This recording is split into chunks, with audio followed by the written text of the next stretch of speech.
बिस्मिल्लाहिर्रहमानिर्रहीम। आज का व्लॉग मैं बताता हूँ कि दुबई में अगर आपकी गाड़ी का एक्सीडेंट हो जाए तो आप लोगों ने क्या करना है। सबसे पहले हमारे चैनल को सब्सक्राइब कर लीजिए और बेल आइकॉन का बटन दबा लीजिए ताकि ऐसी इन्फॉर्मेशन वीडियो आपको मिलती रहें। कल मेरे कज़न हैं, उनकी गाड़ी का एक्सीडेंट हुआ है। आइए उनसे पूछते हैं कि इनका एक्सीडेंट कैसे हुआ, क्या वजह बनी और इसका आगे प्रोसीजर क्या है दुबई के अंदर। ये उनकी गाड़ी है, आप दिखा रहा हूँ, इस साइड से लगी है। कज़न मेरे बैठे हुए वहाँ पे वर्कशॉप में, मिलते हैं कज़न से। अस्सलाम वालेकुम। वालेकुम सलाम। उस्मान भाई कैसे हैं? जी अच्छा हूँ, आप बताएं। अल्हम्दुलिल्लाह। जी बताइए क्या वजह बनी, कल कैसे एक्सीडेंट हो गया? उसकी कल बेध्यानी कह लें या दूसरे की गफलत कह लें तो लगी है गाड़ी।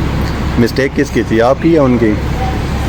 ऑन ग्राउंड तो मेरी मिस्टेक नहीं थी, लेकिन जो यहाँ के लॉज हैं या जो भी है उसके हिसाब से मेरी मिस्टेक बनी। सही है, तो फिर फ़ाइन किसको मिला, आपको मिला या उनको? फ़ाइन मुझे ही मिला, जैसी सी बात है, जब मिस्टेक मेरी है तो फ़ाइन भी मुझे ही मिलना। अच्छा, इस वीडियो में मैं इंफॉर्मेशन देना चाहता हूँ लोगों को कि अगर दुबई में फॉर एग्जाम्पल आपका एक्सीडेंट हो जाए तो उसका आगे क्या प्रोसीजर है, उसके रिलेटेड मैं कुछ क्वेश्चन पूछूंगा आपसे, तो आप जवाब दीजिएगा। उस्मान भाई के पास जाने से पहले आप हमारे चैनल को सब्सक्राइब कीजिए और बेल आइकॉन का बटन दबा लीजिए ताकि ऐसी इन्फॉर्मेटिव वीडियो आपको मिलती रहे। जी उस्मान भाई, तो हम आपसे पूछना चाहते हैं कि कैसे एक्सीडेंट हुआ और क्या प्रोसीजर है, अगर आपकी गाड़ी रोड के ऊपर एक्सीडेंट हो जाती है तो क्या करना चाहिए? अच्छा, जो सबसे पहला स्टेप है जहाँ पे आपका एक्सीडेंट हुआ है वहाँ पे आप 3 4 5 पिक्चर निकाल के, तो अगर तो करीब कोई पार्किंग है तो ठीक है, नहीं तो येलो लाइन के बाहर जो एरिया है जिसे हम शोल्डर एरिया कहते हैं, आप अपनी गाड़ी वहाँ पे पार्क कर दें। जी, इसका क्या फ़ायदा होगा ताकि पीछे से आने वाली ट्रैफिक मुतासर ना हो? जी रवानी बिल्कुल। उसकी इसका मेन यही फ़ायदा है कि पीछे से आने वाली जो ट्रैफिक है उससे आगे ब्लॉकेज ना मिले। उसके अलावा बाज़ दफ़ा ऐसा होता है कि पीछे से बंदा गाड़ी तेज़ी से आता है, उसका ध्यान कहीं और होता है, तो वो दोबारा आपको हिट ना कर सके। जी, तो इसका क्या प्रोसीजर है इसका रिपोर्ट करने का? फॉर एग्जाम्पल आपकी गाड़ी लग जाती है तो थोड़ा उसके रिलेटेड मतलब हमको बताएंगे आप? हाँ, उसके पहले जो प्रोसीजर था, आप 999 पे कॉल करते थे, शुरता आ जाता था, लेकिन अब उन्होंने ऑनलाइन ऐप है दुबई पुलिस ऐप, आपको वो इंस्टॉल करनी होगी। उसमें आप सारी इन्फॉर्मेशन दोनों पार्टी जो वो सबमिट करवा देती हैं। सही है, तो उसमें जब आप सारी इन्फॉर्मेशन सबमिट करते हैं तो आगे उसका नेक्स्ट प्रोसीजर क्या होता है? ऑटोमेटिकली आपको पेपर इशू हो जाता है या कहीं पुलिस वगैरह से आपको कॉल आती है? नहीं, वो ऐसे होता है कि एक बंदे की जरी सी बात है, गाड़ी लगी है, गलती होती है, तो वो जो बंदा जिसकी हम गलती बनाते हैं, पुलिस वाला उसको कॉल करता है कि आपकी गलती है। अगर तो वो कहता है मेरी गलती है तो फिर उसको पेपर इशू हो जाएगा। अगर वो कहता है नहीं मेरी गलती नहीं है तो फिर पुलिस ऑफिसर आपको कहता है आप दोनों पार्टी जो है थाने आ जाए। सही है, फिर वहाँ पे जाके पुलिस ऑफिसर डिसाइड करेगा कि मिस्टेक किसकी है। हाँ, पुलिस ऑफिसर दोनों गाड़ियों की इंस्पेक्शन करेगा, देखेगा, फिर वो आपको बताएगा किसकी गलती है। जिसकी गलती होगी उससे टिकट इशू हो जाएगा। ओके, अगर कहीं मेजर एक्सीडेंट हो जाए तो जब आप कॉल करता है पुलिस ऑफिसर आपको, उन्होंने कभी पूछा कि आपको एम्बुलेंस चाहिए, कोई मेजर इंजरी तो नहीं हुई है, इसके रिलेटेड कुछ होता है या बस सिर्फ अपना वो प्रोसीजर कंप्लीट करके तो उसको फिनिश कर देते हैं उधर ही?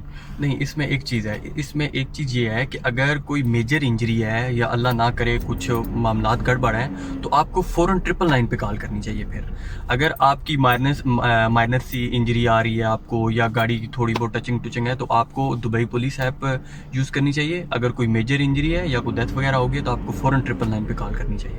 ओके, और फॉर एग्जांपल अगर आप लोगों के पास पेपर नहीं है तो आप लोग अपनी गाड़ी बनवा सकते हो गैराज में जाके, या पेपर मस्ट है यहाँ पे? दुबई का जो लॉ है उसके हवाले से पेपर का होना ज़रूरी है। आप बगैर पेपर के गाड़ी रिपेयर नहीं करवा सकते। लेकिन बाज़ गैराज ऐसे हैं जो छोटी मोटी मामूली हो टचिंग वगैरह वो तो कर देते हैं, लेकिन जो भी मेजर एक्सीडेंट होगा वो पुलिस के पेपर के बगैर नहीं होगा। हाँ, और एक और बात पूछना चाहता हूँ आपको, आप क्या कहना चाहते हैं, गाड़ी की इंश्योरेंस फुल करवानी चाहिए या थर्ड पार्टी होनी चाहिए? देखिए, गाड़ी की इंश्योरेंस फुल होनी चाहिए। इसका फ़ायदा ये है कि आप अगर आपकी भी मिस्टेक हो तो आप बहुत बड़े जो माली आपका बजट है जो गाड़ी पे लगना है उससे आपकी बचत हो जाती है।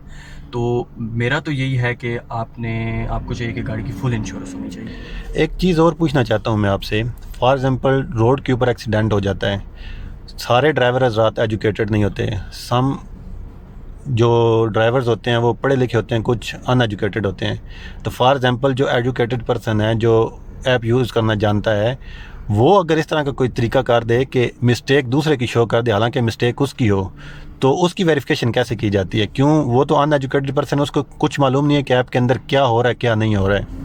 उसके 2 स्टेप हैं। पहला स्टेप ये है कि जब आप ऑनलाइन चीज़ें सबमिट करते हैं तो आप प्रोसीजर तब तक कंप्लीट नहीं कर सकते जब तक आप मिनिमम उस जो एक्सीडेंट की जगह उसकी 4 पिक्चर ना अपलोड करें। एक तो पुलिस ऑफिसर वो पिक्चर देखता है, दूसरा जब आप कहते हैं कि उस बंदे की मिस्टेक है, उसका मोबाइल नंबर, लाइसेंस नंबर, उस जो प्रोसीजर आप सबमिट करते हैं, तो पुलिस ऑफिसर उस बंदे को कॉल करता है क्या आपकी गलती है। अगर तो वो एडमिट करता है फिर तो उसको फाइन आएगा, अगर वो एडमिट नहीं करता तो फिर पुलिस स्टेशन जाना पड़ेगा। तो आप क्या कहना चाहते हैं, ये ऑनलाइन प्रोसीजर ठीक है या फिर ऐप वाला, या पुलिस आए तो? क्यों सम टाइम ऐसा होता है दोनों जो ड्राइवर होते हैं अनएजुकेटेड हैं, वो ऐप को यूज़ करना नहीं जानते, तो उनके लिए मुश्किल नहीं हो जाती होगी ये ऐप यूज़ करना, ये प्रोसीजर को प्रोसीड करना? पहली बात तो ये है कि जब आप यूएई में रह रहे हैं तो आपको ये बेसिक चीज़ें आनी चाहिए, आपको सीखना चाहिए, क्योंकि आप रोड पे होते हैं, कभी भी कुछ ऐसा अल्लाह ना करे हादसात हो सकते हैं। लेकिन अगर आप नहीं कर सकते तो आप किसी थर्ड पर्सन की हेल्प भी ले सकते हैं। अगर आप दोनों आदमी नहीं कर सकते, कोई थर्ड पर्सन भी नहीं है, थर्ड पार्टी भी नहीं है, तो फिर आपको पुलिस स्टेशन जाना पड़ेगा। इसके अलावा कोई दूसरा इसके रास्ता नहीं? अलावा और कोई दूसरा रास्ता नहीं। Thank you so much Usman भाई। लास्ट में एक क्वेश्चन कि आपका कितना खर्चा आ गया गाड़ी में, गाड़ी बनवाने में? गाड़ी बनवाने में काफ़ी खर्चा आ गया क्योंकि मिस्टेक मेरी थी। तो एक तो मुझे टिकट इशू हुआ है 500 दिरहम का, उसके अलावा तकरीबन 1500 का जो है वो खर्चा भी आ गया है। ये तकरीबन मुझे एक एक्सीडेंट 2000 दिरहम का पड़ा है। मतलब बहुत एक्सपेंसिव है अगर यहाँ पे एक्सीडेंट हो जाए तो। बहुत expensive है। अगर मिस्टेक अपनी हो तो। मिस्टेक अपनी। मिस्टेक अव्वल तो एक्सीडेंट होने नहीं चाहिए, तो कोशिश करेंगे मिस्टेक दूसरे की हो ताकि फाइन से बचा जा फाइन से सके बचा जा और खर्चे से बचा जा सके। बस ये अल्लाह ताला सबको अपनी हिफ्ज़ो अमान में रखे। Thank you so much Usman भाई, आपने अपना कीमती टाइम दिया हमें। इंशाल्लाह फिर मुलाकात करेंगे आपसे, जी। मिलते हैं फिर इंशाल्लाह। अल्लाह हाफिज़।